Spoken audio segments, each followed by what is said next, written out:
Hai guys, assalamualaikum. Kembali lagi bersama aku Anissa Ayu Alfiani. Bagi yang baru mampir di channel aku, salam kenal. Oke, kali ini aku mau rekomendasiin buku ke kalian yang mana judulnya yaitu Handbook of Islamic Education. Mana di buku ini ada banyak banget jurnal dan di sini aku mau menjelasin atau sharing ke kalian tentang Information and Communication Technology and Education in Muslim Context by Behnos Payvar, yang mana artinya teknologi informasi komunikasi dan pendidikan dalam konteks Islam. Nah, di sini bisa kalian download ya di kolom deskripsi. Di situ jurnalnya halaman 357. Nah, jadi di sini aku mau sedikit sharing aja sedikit ilmu atau sedikit yang aku tahu, yang aku ambil dari buku tersebut. Nah, jadi di sini perkembangan teknologi informasi yang semakin cepat sekarang ini, yang semakin apa-apa serba instan di era globalisasi saat ini tidak bisa dihindari dari pengaruh terhadap dunia pendidikan. Nah, terutama dunia pendidikan ini kan terus dan harus sesuai dengan perkembangan teknologi. Nah, jadi harus adanya penyesuaian dari penggunanya.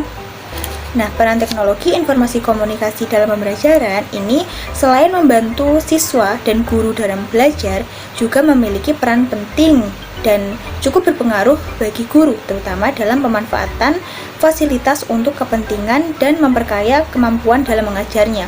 Jadi kalau guru-guru zaman dulu itu mengajarnya hanya dengan metode ceramah, sekarang dengan adanya teknologi kita bisa lebih menambah wawasan kita.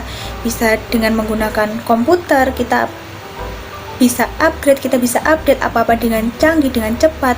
Itu karena berkat adanya teknologi informasi dan komunikasi itu. Tinggalan teknologi yang terjadi di Indonesia salah satunya itu disebabkan karena proses pembelajaran di Indonesia ini masih menggunakan pola-pola lama, yaitu peserta didik hanya duduk di dalam kelas dan mendengarkan materi yang disampaikan oleh guru.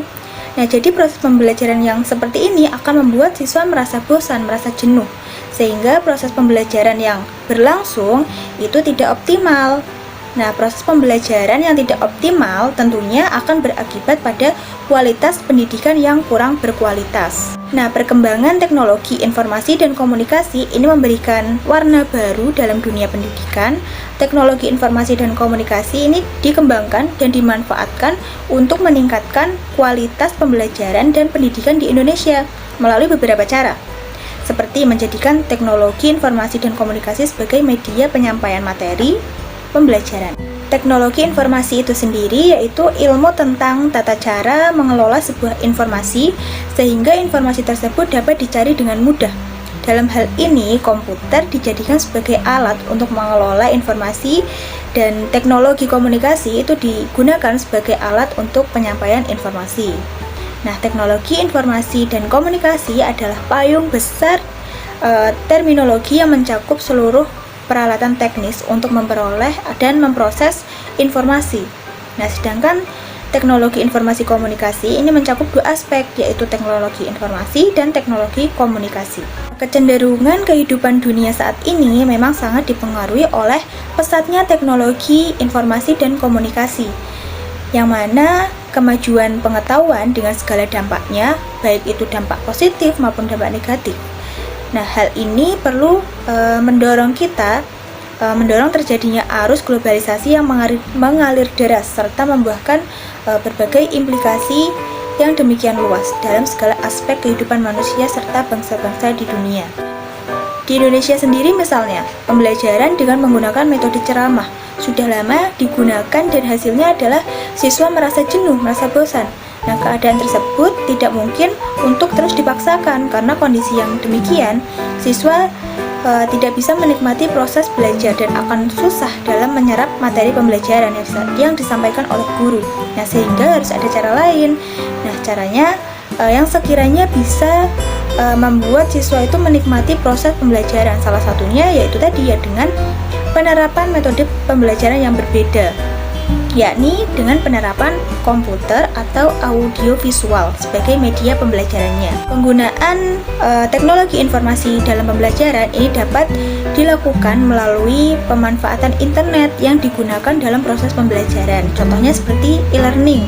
ataupun penggunaan komputer sebagai media interaktif. Kalau apalagi kemarin sempat ada COVID-19, itu kan kita tidak bisa bertemu secara offline, maka harus ada daring. Nah, dengan adanya teknologi informasi dan komunikasi, maka dari itu adanya aplikasi-aplikasi yang mendukung proses pembelajaran seperti Google Meet, Zoom, e-learning, dan lain-lain. Nah, sekarang pertanyaannya, apakah peran guru dapat digantikan oleh teknologi? Menurut kalian gimana? Jadi jawabannya di sini teknologi tidak bisa menggantikan peran Bapak Ibu guru ya, karena teknologi apapun itu tidak bisa atau tidak dapat menggantikan peran Bapak Ibu guru sebagai pendidik, yaitu sosok yang mendorong perkembangan siswa atau muridnya dalam hal kognitif dan kematangan karakter.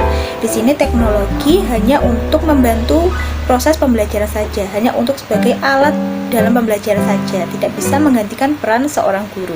Oke, aku rasa udah cukup ya aku sedikit sharing dengan kalian. Kalau kalian tertarik untuk ikutan baca buku Handbook Islamic of Education, klik aja link di kolom deskripsi, itu sudah aku sediain. Kurang lebihnya aku mohon maaf. Sampai di sini dulu, dan tetap tunggu video-video aku setelah ini. Sampai jumpa. Assalamualaikum warahmatullahi wabarakatuh.